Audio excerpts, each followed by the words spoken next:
Sister Wives question. How much do you think was lying then versus how much do you think is lying now? This is what I mean. Let me give you some context. So one of the big things that happened for us as the viewers in season 17 was Cody saying things that contradicted what we saw in the early seasons. And if you rewatch the early seasons, there's so much in there where you're like, that contradicts what you said now. And a lot of people will say, oh, all the lying was back then. And maybe fewer people right now are saying everything, all the lies were now. So what is your impression? And let me give you some examples so I can tell you. All through the first season, Cody said that he married these women because he loves them. He talks about how much he loves them. In season 17, so far, he has said he never loved Christine. He said that about Mary at some point. He wishes he had never married Mary. It wasn't worth it.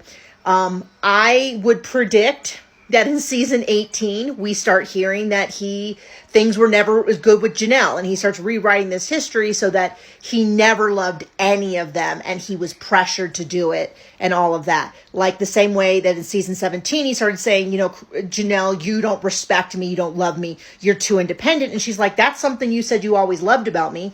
And in season 1, we saw him say that he loved that about her. And that, we saw him say it's not about patriarchy.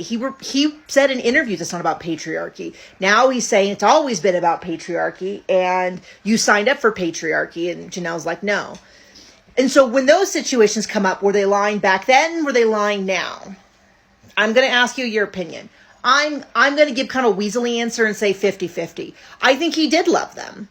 I don't think he treated them very well. I think he did genuinely think he loves them. And him saying this whole thing about how it's always been a burden. He's never loved them. I think that's a lot of him trying to justify why he's abandoning them now. But I also think this is the other 50%, is that there were a lot of problems they were not talking about. Now, maybe it was that situation where something is wrong, but you really want to work through it. So you say, hey, I'm fine. Many of us do that like before burnout. Hey, I'm fine. And then years later you go, I wasn't fine. But maybe, I don't know, maybe under a lie detector test, it would have come as a lie or the truth. I don't know. But I definitely think there was a lot of problems that they skimmed over. I think there's a lot of problems with Robin that they kind of were like, it's fine, I'm working through it. I think they talked themselves into a place, especially Christine, that it was fine and it wasn't. So that is my interpretation. What is your interpretation? Were they lying in the beginning? Are they lying now? Were they lying both times? Were they lying never? I don't know. You tell me.